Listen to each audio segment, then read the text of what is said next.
단지 전쟁 리스크 때문에 현금화하는 건 실익이 전혀 없다.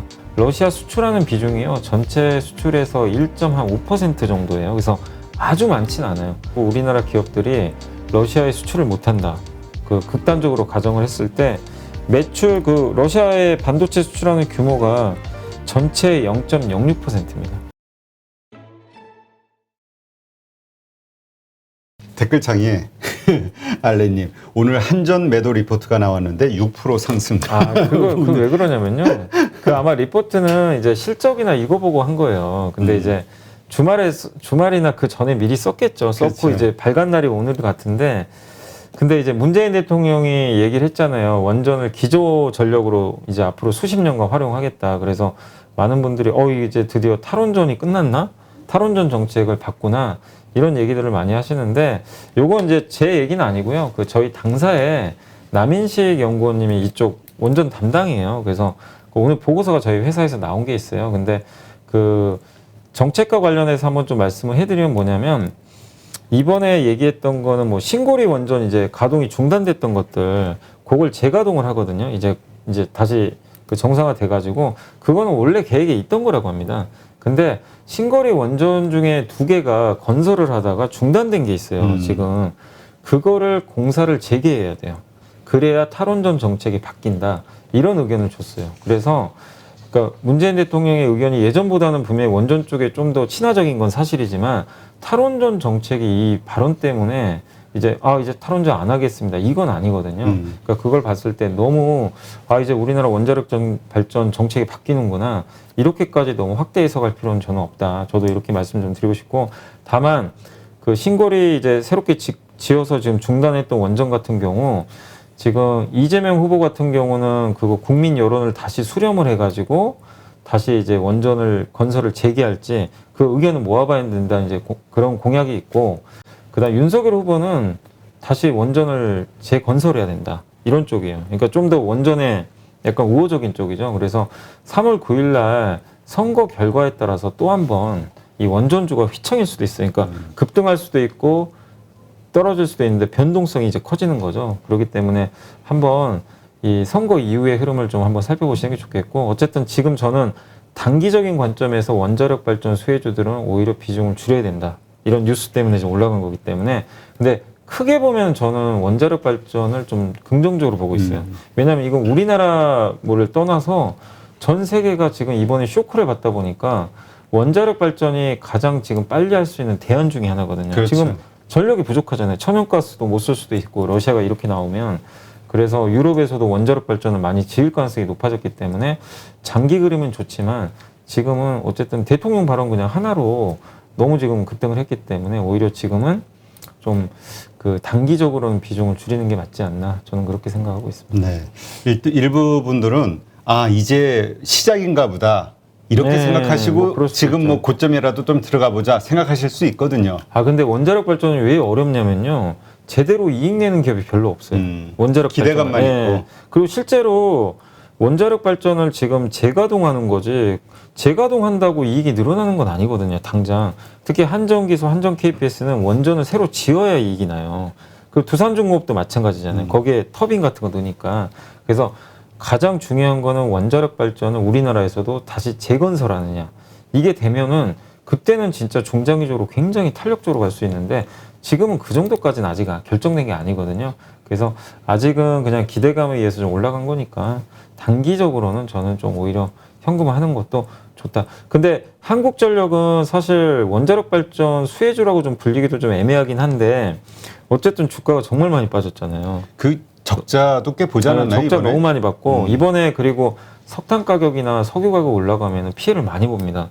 왜냐하면 전기료는 지금 못 올리는데, 지금 우크라이나 사태 때문에 원자재 가격이 올라가면 발전 단가가 올라가가지고 피해를 많이 봐요. 근데 원자력 발전 비중을 늘려주면은 그걸 좀 상쇄하거든요. 근데 저희 당사 애널리스트 말로는 원전 지금 가동률이 거의 89% 정도 된대요.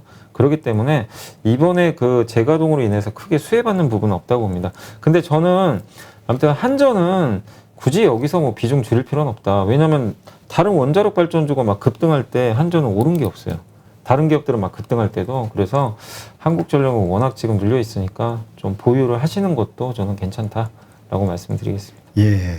지금 러시아 제재가 이제 점점 갈수록 강해지고 있죠. 네. 이제 지금 주말에 나온 뉴스 스위프트에서도 배제하겠다. 네, 이게 사실 그러면 모든 무역 거래가 완전 히 중단되는 거나 마찬가지니까 어쨌건 이러한 그 분위기 때문에 뭐 지금 현대차가 됐든 뭐 이렇게 다 더 어려워질 수 있는 건데 어쨌건 이럴 때 우리가 투자를 좀 쉴 것이냐 아니면 가지고 있는 걸 다 팔 것이냐 아니면 뭐 낙폭 과대주 순환매 형태로 요즘 돌고 있으니 그런데 관심을 가져야 될 것이냐 지금 셈법이 아주 복잡해요 투자자들이. 근데 이제 전쟁이 지난주에 아마 기억하시겠지만 전쟁이 진짜 단행된 날 지난주 이제 목요일이었나요? 뭐 수요일이었던 것 같은데 그날 우리나라 증시가 급락을 했었잖아요. 근데 그날 저녁에 미국 증시는 또 급등을 했어요. 그러니까 뭐냐면은 지금 뭐 러시아에 대한 제재가 그렇게 강하지도 않았지만 어쨌든 시장에서는 오히려 불확실성 해소로 왜냐하면 전쟁 한다 계속 그랬기 때문에 불확실성 해소로 좀 받아들였고 뭐 예전에도 전쟁이 여러 번 있었잖아요. 근데 그때마다 기간 조정은 좀 있었어요. 뭐 한 달, 뭐 최악의 경우 6개월도 간 적은 있었지만 결론은 다 회복이 됐습니다. 어쨌든 전쟁이 나도 2차 세계대전도 기억하시겠지만 그때 유럽이 초토화됐지만 어쨌든 경제는 다 부흥을 했고 미국 증시도 다 원상복구되고 오히려 그 후로 그 글로벌 증시가 대세 상승이 나왔거든요. 왜냐하면 돈을 또 풀어줬기 때문에. 그래서 결국 전쟁이라는 건 발생하면 안 되는 일이지만 전쟁이 발생한다고 세상이 망가지는 건 아니거든요. 다 복구가 되니까. 그래서 저는 2,700, 600까지 온 상황에서 단지 전쟁 리스크 때문에 현금을 하는 건 실익이 전혀 없다. 오히려 지금은 현금이 있다면 그걸 좀 내가 전쟁 리스크에 좀 연동이 안 되는 좀 우량 자산이 있다면 그런 쪽으로 투자하는 것도 하나의 저는 좀 방법이다. 그래서 지금은 현금화는 좀 아닌 것 같아요.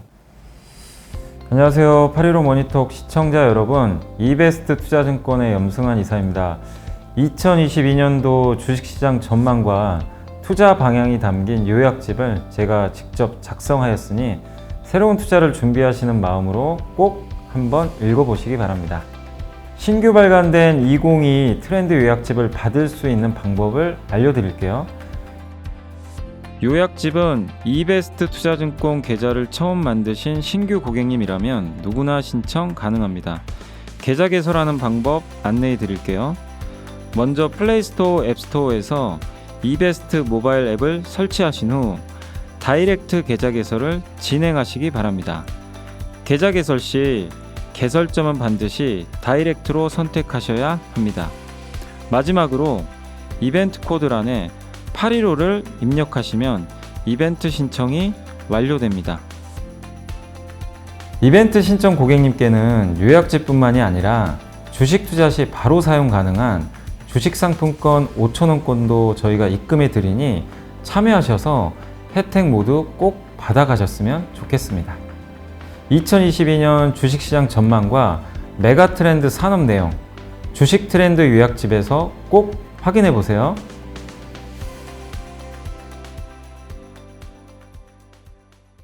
어쨌든 주식 비중을 유지하는 것도 좋은 전략인 것 같고, 그리고 아까 이제 스위프트 이제 그 국제은행 간 통신협회라고 하는데 이제 이 망에 들어가 있어야 그 결제를 할 수가 있잖아요. 그래서 대금도 송금을 받고 하는 건데 여기서 이제 그 러시아 은행을 배제시키겠다라고 합의가 됐고, 근데 이제 아직은 일부 은행만 해당되는 것 같은데 이게 이제 최악인 경우는 뭐냐면요. 그 러시아 중앙은행을 빼버리는 거예요. 러시아 중앙은행을 빼버리면은 진짜 러시아는 금융위기가 올 수 있다고 합니다.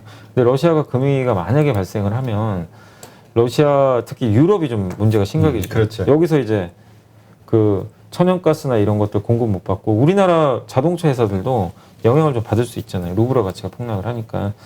그래서 이거에 대한 좀 두려움은 일부 있는 것 같아요. 그래서 스위프트 쪽에서는 러시아 중앙은행을 좀 배제하는지 그 부분을 좀 체크하시면 좋겠고, 요새 뭐 핵무기 얘기도 나오는데 이건 뭐 정말 푸틴이 만약에 이거를 정말 한다면 이건 진짜 미친 거죠, 진짜. 정신 나간 거죠. 네, 그건 정말 안 되고요. 그냥 재앙입니다. 그거는 어쩔 수, 뭐 이거는 진짜 만약에 쓴다면 정말 우리가 어떻게 할 수 없는 거거든요. 그래서 그러지 않기를 바라는 거고, 근데 뭐 푸틴도 진짜 뭐 상식적인 사람이라면 당연히 뭐 핵무기 쓰지는 않겠죠. 그래서 오늘 뭐 벨라루스에서 우크라이나랑 뭐 협상한다고 하니까 뭐 그게 어느 정도 소득이 있을지 모르겠지만 오늘 오후에 협상이 있다고 하니까 그 결과까지는 좀 지켜보시되 뭐 핵무기를 쓴다거나 중앙은행에 뭐 이렇게 러시아 중앙은행을 결제망에서 빼는 뭐 엄청난 그런 것만 아니라면 지금 2,600대의 지수는 분명히 좀 저는 메리트는 있는 구간이라고 보고 있거든요. 그래서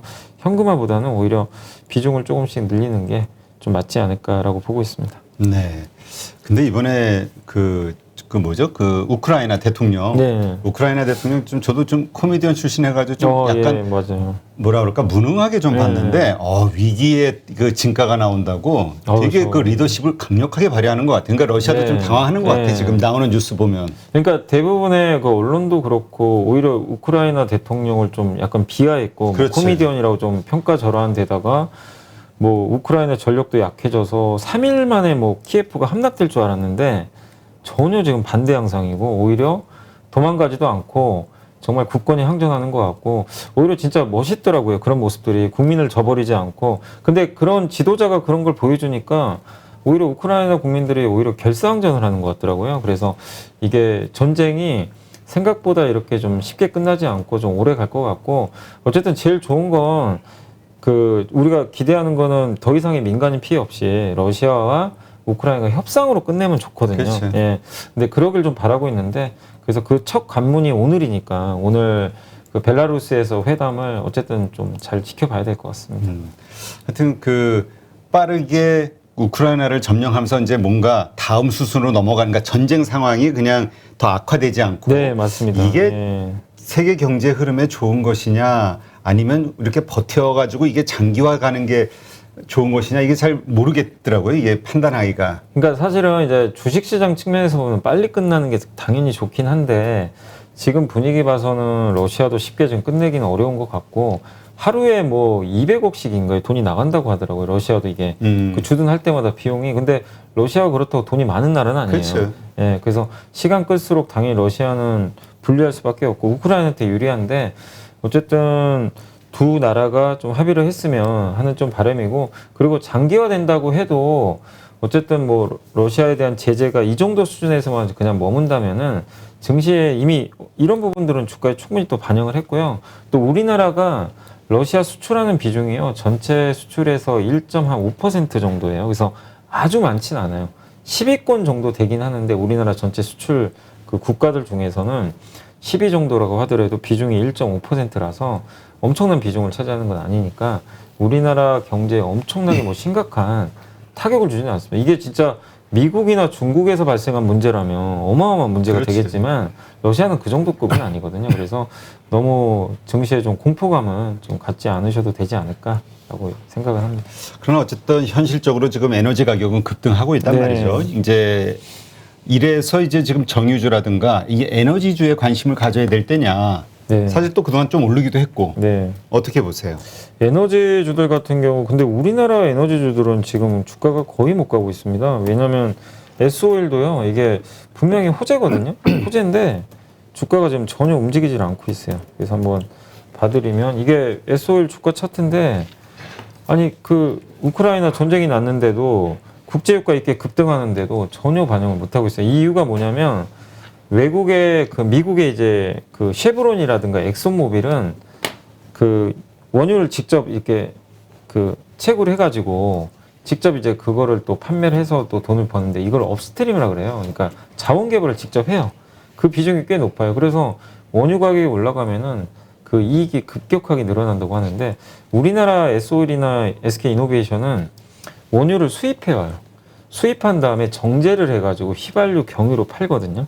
근데 이게 약간 시차가 존재하는 거죠. 이걸 정제해서 팔 때. 왜냐하면 휘발유 가격은 그대로인데 이게 배로 실어오는 동안 원유 가격이 올라가 있잖아요. 그러니까 오히려 마진이 좀 줄어들 수도 있다고 하더라고요. 근데 나중에 시간이 지나면 반대로 마진이 증가할 수 있겠지만 약간의 그 시차가 좀 일부 있어가지고 유가가 올라가는 거를 바로 반영하기가 좀 어렵다고 한다고 합니다. 그래서 왜냐하면 우리나라는 정제 비중이 좀 높기 때문에 그리고 한 가지 또 리스크가 우리나라 정유사들이 석유화학 사업도 많이 해요. 그렇죠. 정유만 하는 게 아니에요. 근데 석유화학은 원재료 비용이 원유잖아요. 원유값이 올라가면 피해를 많이 봅니다. 그래서 그쪽 비중도 꽤 돼요. 그러다 보니까 고스란히 미국 기업처럼 이렇게 그 그 수혜를 못 받고 그러니까요. 주가가 좀 부진하다 이렇게 보는 게. 근데 저는 어쨌든 큰 그림으로 보면 정유사는 저는 긍정적으로 봐요. 일단 주가도 많이 떨어져 있고 최근에 SO를 보니까 내부 임원들이 좀 매수하기 시작했어요. 지금 8만 원 초반대 가격에서 내부자들의 매수도 최근에 들어왔고 실적도 나쁘지 않을 것 같고 그리고 정제 마진은 계속 올라가요. 특히 리오프닝이 되면요. 사람들이 운전도 많이 하지만 이제 비행기 제트유라 그러죠. 항공유. 이거 수요도 많이 늘어나거든요. 그래서 리오프닝 또 수혜주니까 정유주는 오히려 이렇게 안 갈 때 좀 담아야 되는 거 아닌가. 저는 그렇게 좀 말씀드리고 싶습니다. 네. 그러니까 지금 우리 삼성전자도 사업이 좀 복잡하니까 네. 뭐 반도체 호재 하나 있으면 SK 하이닉스는 쫙 가는데 맞아요. 삼성전자는 잘 못 가거든요. 네, 맞아요. 이 정유주도 우리가 보면은 그렇게 서로 이게 상쇄되는 네. 아이템들을 갖고 있기 때문에 맞아요. 이게 참 복잡한 거예요. 그래서 미국은 그게 순수하게 그쪽이라서 그냥 탄력적인데 한국은 좀 섞여 있어서. 그거 보면 우리는 돈 되는 거는 회사들이 다 하려고 하는 것 같아. 네, 네. 그러다 보니까 관련된 것들. 예. 그러다 보니까 기업 분석하기가 참 어려울 것 같아요. 네, 그러니까 뭐 물론 이제 정유가 안 좋을 땐 또 방어 역할을 해줄 수도 있는데 이게 좀 그러니까 순수 업체는 아니다 보니까 오히려 정유 순수 이렇게 좋을 때는 좀 약간 소외받는 그런 흐름들은 나오는 것 같습니다. 그 반도체 지주에 필요한 특수가스, 네온가스 가격이 급등하고 있다. 이런 네네네. 뉴스가 나오고 있죠. 네온가스가 이게 반도체 그 그러면 또 노광공정. 반도체에는 이게 악재잖아요. 예, 일단 좀 뭐 부담일 수 있는데 이 많은 보고서들이 좀 나와 있어요. 근데 이제 이 네온가스가 반도체 노광공정이라고 뭐냐면 이제 반도체 기판이 있고 여기 마스크가 있거든요. 위에서 빛을 쏴요. 이제 빛을 쏘는 걸 노광공정이라고 하는데 빛을 쏴가지고 마스크 통과해서 여기다 그 웨이퍼에다가 반도체 이제 설계도대로 그대로 그리는 거예요. 붓처럼. 그걸 이제 노광공정이라고 하는 건데 이 노광공정에 네온가스가 좀 쓰인다고 합니다. 그래서 이게 노광공정이 어쨌든 중요한 공정이다 보니까 이거를 이제 러시아에서 굉장히 또 많이 생산을 한다고 하더라고요. 우크라이나, 러시아가 굉장히 많은 양을 또 생산을 하고 있고 네온가스 우리나라가 네온가스 수입하는 것 중에 중국 비중이 66% 정도 되고요. 우크라이나가 23%, 러시아가 한 5.3% 정도 된다고 하니까 전체 한 28% 정도를 러시아, 우크라이나 쪽에서 수입을 한다고 하더라고요. 그래서 이제 이런 것 때문에 삼성전자, 하이닉스도 생산이 줄고 이렇게 되면 또 수급 불안이 생기는 거 아니냐 이런 쪽 우려감들이 있는데 다만 이제 저희 당사도 그렇고 오늘 나온 유진투자증권의 이승우 연구원님의 뭐 보고서도 그렇고 일단 그렇게 영향은 크지는 않대요. 왜냐하면 우리나라 기업들이 이미 삼성전자, 하이닉스가 그 네온가스 재고를 많이 이미 비축을 많이 해놨대요. 그래서 충분히 버틸 수 있고 또 포스코가 이 사업을 해가지고 국산화를 해놨대요. 그러니까 포스코에서 조달받는 방법도 있고 그리고 우리나라 주요 수입처는 중국이에요. 중국이 많기 때문에 그래서 이런 것들 때문에 큰 영향을 받지는 않는다. 그리고 러시아에 대해서 요새 그 미국에서도 이제 제재 얘기가 계속 나오잖아요. 그래서 반도체 수출 금지라든가 이런 제재 얘기가 나오는데 그럼 만약에 그렇게 돼가지고 우리나라 기업들이 러시아에 수출을 못한다. 그 극단적으로 가정을 했을 때 매출 그 러시아에 반도체 수출하는 규모가 7,400만 달러 정도 된대요. 7,400만 달러면 우리나라 돈으로 800억밖에 안 돼요. 그래서 전체의 0.06%입니다. 그래서 굉장히 미미하기 때문에 여러분들이 그러니까 뉴스에 보면 아예 반도체도 큰 타격이다 막 이런 그렇죠. 뉴스 나오는데 우리 명확히 봐야죠. 데이터를 보고 판단을 해야 되니까. 그래서 자동차는 아까 말씀드린 대로 영향을 안 받을 수는 없어요. 실제 거기 대규모 공장도 그치. 있으니까. 25만 대 생산 규모면 큰 맞아요. 거니까. 그래서 뭐 그거는 당연히 뭐 우리가 합리적으로 생각할 수 있지만 반도체는 뉴스랑 달리 실제 이게 영향이 극히 미미해요. 그래서 반도체 기업에 대해서는 러시아 때문에 반도체 산업이 타격받는다. 이거는 저는 맞지 않는 얘기라고 좀 생각을 하고 있습니다. 근데 이게 너무 장기화됐을 때는 영향을 줄 수 있겠지만 지금 현재 규모로는 극히 미미한 그 영향을 좀 주니까 반도체 쪽은 너무 걱정할 필요는 없지 않을까라고 생각을 합니다. 네, 알겠습니다. 근데 이번에 역시 그 일론 머스크 같은 경우는 정말 뛰어난 천재 마케터인 것 같아. 네, 일단 그 아이템도 그렇지만 네, 이번에 우크라이나에서 인터넷이 안 된다 그러니까 바로 그 스타링크 활용해가지고 우크라이나에서 인터넷 네. 됩니다. 이게 세계적으로 어마어마한 홍보 효과거든요. 이게. 그럼요. 그러니까 이게 그리고 그렇게 했다는 것도 되게 좀 저는 그 우크라이나 거기 부총리인가요? 되게 기지가 있었던 것 같고 그 다음에 일론 머스크도 대단한 게 그냥 아무 고민 없이 흔쾌히 그냥 트위터로 답변해 준 거 보면은, 그러니까 일론 머스크 입장에서도 어쨌든 홍보 효과도 있고, 그 당연히 또 도의적으로 그렇게 하는 게 또 저도 맞다고 생각을 하거든요. 그래서 굉장히 서로한테 좀 좋은 어떤 효과를 좀 발휘할 수 있을 것 같아요, 진짜.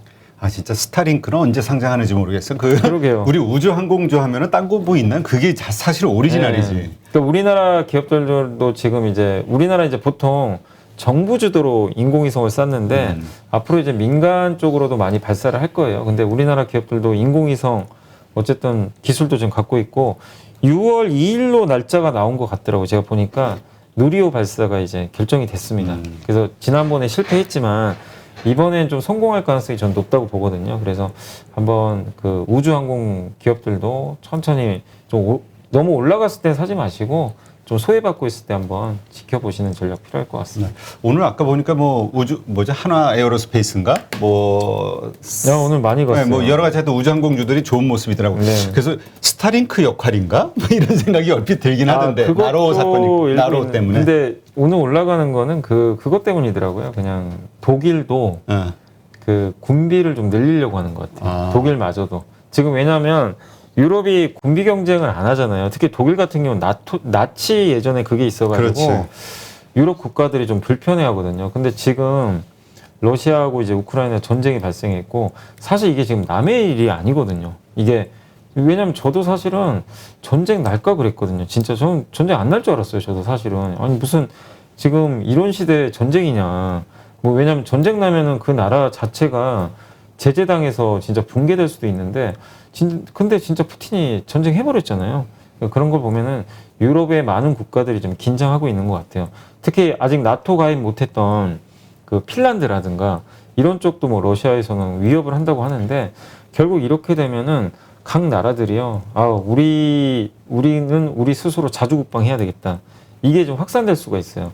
그래서 방산주가 올라가는 거는 아마 자주국방에 대한 이제 그런 얘기들이 나오다 보니까 방산주들이 오늘 다 급등한. 그래서 저는 오늘 오르는 건 꼭 우주는 아니고요. 뭐 하나 에어로스페이스, LI진 엑스원, 또 한국항공우주 다 마찬가지로 무기 이제 군비 경쟁에 대한 어떤 그런 기대감 때문에 오르는 게 아닌가 이렇게 좀 생각을 하고 있습니다. 네.